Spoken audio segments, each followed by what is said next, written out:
Well, it has been just over 100 days since the massive explosion in Lebanon's capital, Beirut, which killed more than 200 people and left thousands injured. Aid organisations and community groups are still flat out working to help those in need, but the country has just gone into another 2-week COVID lockdown. Lebanon has struggled for years with significant political and economic challenges, and locals say the blast was yet another thing to bear. The Drum's Ellen Duncan with this story. It's been 3 months since the devastating explosion in the Lebanese city of Beirut. What? Nearly 3,000 tonnes of highly explosive ammonium nitrate had been left unchecked for a year in a warehouse at the city's port. I mean, I literally felt it through my body. I was just directly across from the Bay of Beirut where the port is. So, yeah, I thought we were under attack. I was in shock. I couldn't believe it. More than 200 people were killed, thousands injured, and 70,000 homes were damaged or destroyed. There's been very little change. The area is still, unlivable. Something like 200,000 people or so have lost their homes. In the aftermath, aid organisations rushed to help. We have been cooking and delivering packaged meals on a daily basis. Many of the families that we were helping in terms of providing them with meals or food boxes were asking us for other types of help, like people asking us, can you provide diapers, baby milk? These are very expensive now. Everything is expensive in Lebanon. You know, the Lebanese government doesn't even have the capacity to run the electricity in the country. So the government is really incapable of providing basic services that you might take for granted in the West. And this really becomes apparent in a tragedy because there's no disaster response. And the people that have been living down there, you know, they've only been relying on the generosity of strangers. The deadly blast came at a time of extreme economic pressures and political tensions, backgrounded by the COVID-19 pandemic. Protests following the explosion led the government to resign in less than a week. The investigation is supposedly ongoing. There have been no real updates from the government at all. People are in desperate need of just surviving in this country. I don't know if they are really worried anymore about the explosion because the explosion is just another chapter in the gross dysfunction of this country and the life that people have had to put up with for their whole lives. Well, Pat, you've lived over the years back and forth in Beirut or Lebanon more broadly. You have friends and family that have lived through this blast. Yeah. What are they telling you about the situation there at the moment? I just had to take a breath watching that package because, you know, even till now, I'm still emotional about it. You know, as you say, I've lived in Lebanon. I've worked there as a journalist. I have family and friends there who lived through the blast. And from the moment it happened until today, I'm in pretty much daily contact with a few very kind of close family members and a bunch of friends.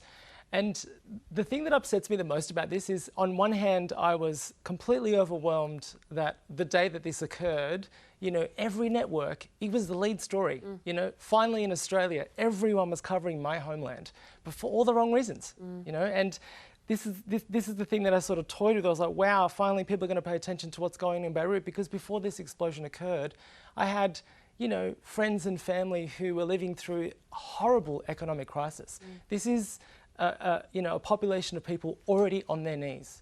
And then the explosion occurs, and now the aftermath is a decades-long recovery. And you can tell I'm very impassioned when I talk about this, because it's not, you know, I'm speaking as, of course, someone who's reported from that part of the world for many years, and also back here as someone who is in the diaspora. I'm scared for my people. I'm worried and concerned for my people. And, you know, as we saw in Ellie's package there, those statistics, my family and friends are in those statistics, and I have no answers for them.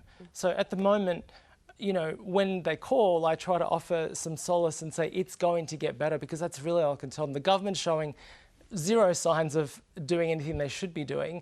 And, you know, I've been on the receiving end of that corruption, having lived in the country myself. So it's a really daunting time for many people. And the thing I love the most about I keep saying my people, you know, my Arab identity, my culture, is that regardless of how far down you are on your knees, how low you are, we always manage to get back up, and people support one another. The hospitality is just incredible. And we saw that, the cleanup after the explosion. We saw those pictures everywhere. The people just hit the streets. They picked up brooms, shovels, hit the streets. And this is the only hope that I have as someone who's living outside of the country and trying to do whatever I can from here, that they will just continue with that resilience. They'll continue to support one another. Collective humanity. And wait for the government. Wait for a new government who will not be corrupt. Well, yes, and that's one of the key issues, isn't it? Silma, 100 days on from this blast, as we just said, 200 people killed, many more thousands injured and displaced, yet it's fallen off the front pages, it's fallen off the lead news of the mainstream media. Why do you think that is? I think sadly because we have so many crises around the world. I mean, we're living in very dark times, whether it's climate change, whether it's what's happening in various parts of Africa. There was news about Nigeria just I heard today. There's trouble everywhere and there's not many good stories to get. Unfortunately, Lebanon is an intractable problem. The people have been demanding again and again and again a change in government, but there's too many external powers that are interested in playing their own games there. There are very resilient, very passionate people. As Pat said, they're very hospitable. They care about each other a lot. Huge family support. But the problem is not easy. It's not something that you can discuss and come up with a solution for. If there was, they probably would have got there by now.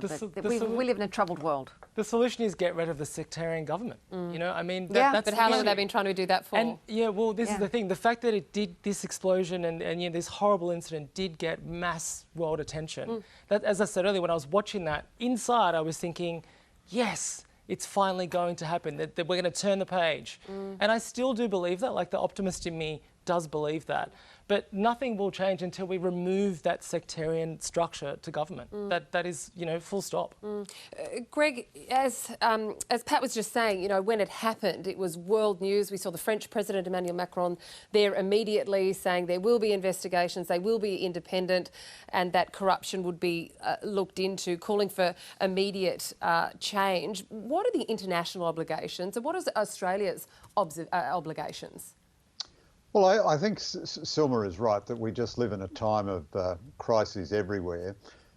So, I grew up as a working class Catholic in the inner western suburbs of Sydney, so I had a million Lebanese friends. I think Lebanon is part of my life, and we always wanted to go to the Lebanese kids' house because the food was so good. And, Lebanon is part of Australia and has been for a very long time. But at the moment, it's caught in a complex of factors beyond its control and which are terribly debilitating taken all together. There is, because of COVID, not only a health crisis within Lebanon, but an economic crisis throughout the Middle East. So the old remittance income and all the Lebanese who used to earn terrific incomes because they're such brilliant people all over the Middle East and indeed, in a sense, all over the world, that's much lower than it was. So that subsidy, the economy is gone. The explosion itself did an enormous amount of economic damage as well as all of its human damage.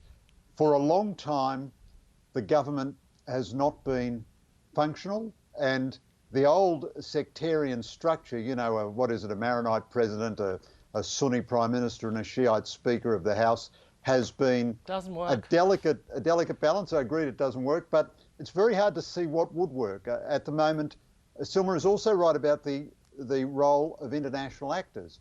So Hezbollah makes the place more or less impossible to run from Beirut. It's also about its geopolitical position. Just let me finish there, Patrick. It's a separate military and political force which is in close alliance with Iran and which won't take any orders from the central government, Syria. no matter how legitimate the central government is. Everybody wants a piece of Lebanon. And it's a very difficult complex. All right. Yeah. We'll have to leave this chat here, as important as it is. You are watching The Drum, and with me on the panel, our reporter at The Project, and on the Days Like These podcast on the ABC, Pat Abboud. In Melbourne, foreign editor at The Australian, Greg Sheridan. Executive Director at Change.org Australia, Sally Rugg. And in Adelaide, Principal of the Australian Islamic College, Silma Ihram.